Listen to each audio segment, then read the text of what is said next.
Howdy there, fella and fellerettes. My name's Buck, spelled S-A-H-L. Don't question it, just believe it. I'm an engineering student at the University of Victoria, proud member of group number 3, and this right here is our MEC 410 presentation. Hope y'all enjoy it. Let's begin. First thing you want to do is open up your Excel, make the spreadsheet right here, and you can copy everything down. I got all the variables here listed, all the formulas here were listed, and everything gets calculated right here. You'll notice that the first and third lines of the formulas are blank. That's because it's user inputs. For our demonstration purposes, we're going to make a pitch diameter of 6 inches and dimensional pitch of 10.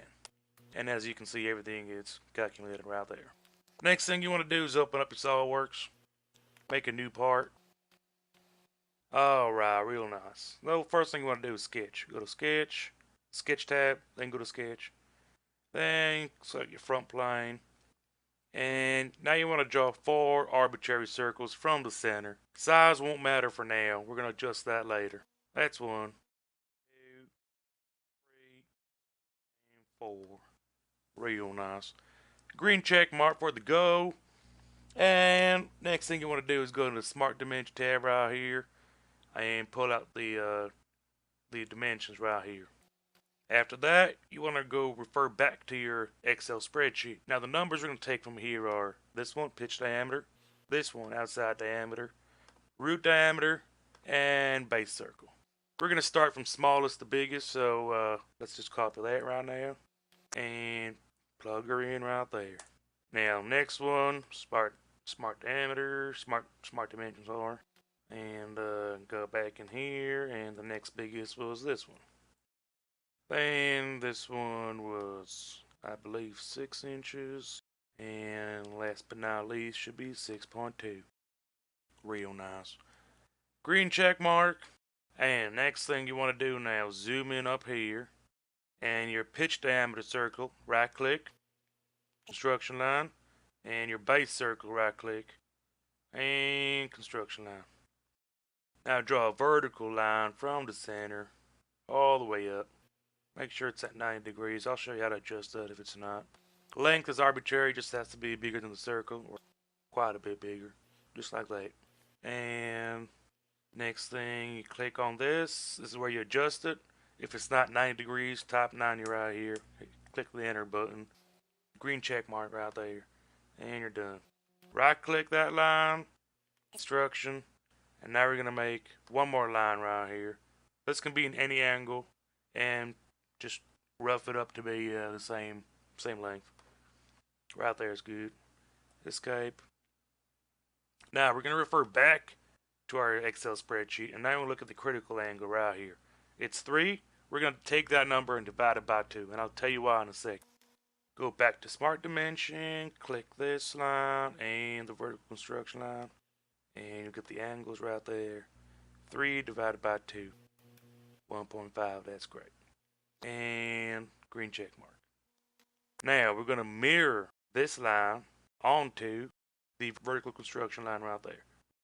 Now the angle, the critical angle we're referring to is 3 degrees. That's the angle between these two lines. This line and this line. It's 1.5 to the vertical construction line on both sides, which add up to 3. Next thing you want to do now is zoom in right here, and you're going to make a line from here to your base circle right there. Now next thing you want to do is click that line you just drew, hit your shift key and the base circle, and right here you'll see tangent. Click that and green check mark. Now you want to go to the end orange dot right there, click on that, click the shift key, the vertical construction line and the pitch diameter construction line, and you'll see intersection right here. Click on that. Real nice. And green check mark. Now next thing you want to do is take a circle from this point right here to this line right there. Just like that. And green check mark. Now we're going to mirror the circle about the vertical construction line. So mirror, circle's already selected. It's right there. And mirror about that. And that's the other one. Perfect. Green check mark. Now we're going to start trimming. Go to trimming enemies right there. Make sure it's on trim the closest. And the only thing you want to leave is these two arcs inside this box. You want to zoom in right here because it gets kind of tricky. Alright. Next thing you want to do is take a line and draw it from right here to right there. Green check mark. And now you want to exit the sketch, go to 3D sketch, and you want to change your orientation to the left orientation and draw a line. This line will be drawn from the middle right here, and it'll be the thickness of the gear. So if you're on the if you drew everything on the XY plane, you want to draw this line on the Z axis. And for our demonstration purposes, we're going to make this a 2-inch thick gear, but you can make it as thick or thin as you want. Alright, next thing we do now is go to features, and let's orientate it again to isometric. And now we're going to do the swept boss base feature right here. And the blue line right here will be your sketch that you just made, that one right there. And the pink line will be that. And you go to options and specify twist value. Now, if you're going to make normal gears, then that just stays at 0. But we're going to make helical gears, which require an angle. For our purposes, it'll be 15 degrees. However, you can change that to whatever your desired thing is. And we'll get a check mark right there. Actually, let me show you what this looks like. So, we'll go to top view. And as you can see, if this is 0, it's directly on the line. 15, 45. It's up to you what degree angle you want, but we're going with 15 for this demonstration.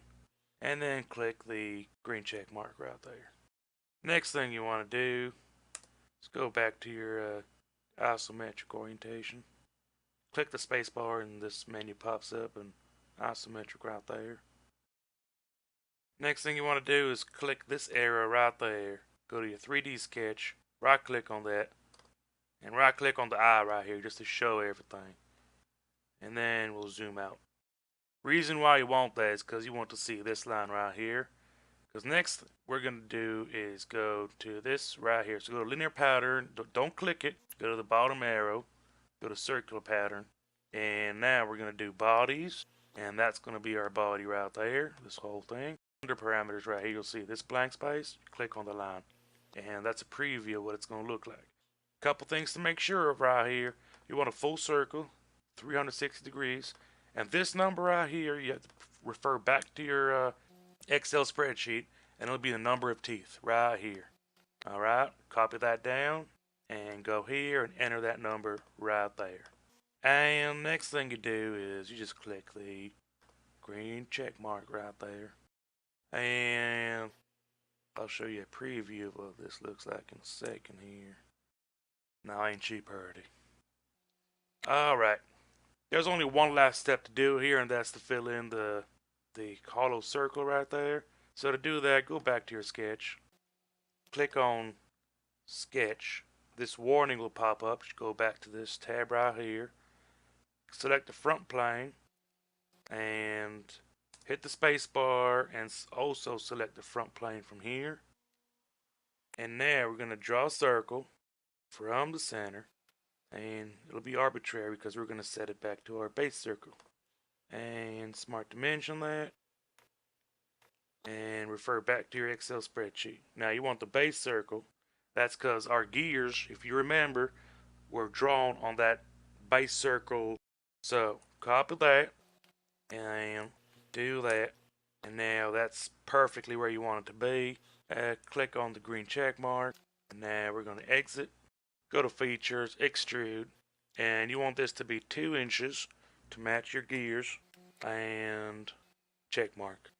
You can double check which way it's going, but it should be the right way. So let's look at this from a different perspective. Go back to your isometric view, and there she is. Now this will be guaranteed to work with another gear. The teeth will mesh perfectly. And if you want the same gear size but just hook it up to another gear, all you have to do is go back to your sweep feature right here, right click it, go to edit feature, and this right here, that tab right there, if you click that, it will reverse it. So you can copy the same drawing you just did into a different file and just do that, and now you have two perfect gears. And you can do that as many times as you want. And next thing you'll have to do, but I won't do that right now because it's really up to you how you want to mount this and what size hole you need in the middle. But pretty much all you have to do next is once you decide on that, you go back to your sketch feature. You're gonna do that again, sketch. Click on that. Click on the front plane. Do this. Spacebar, front plane, and from here you just go to the circle. Click on the circle in the center, and just draw how big you want this hole to be so you can mount it. And that's it. Thank you very much.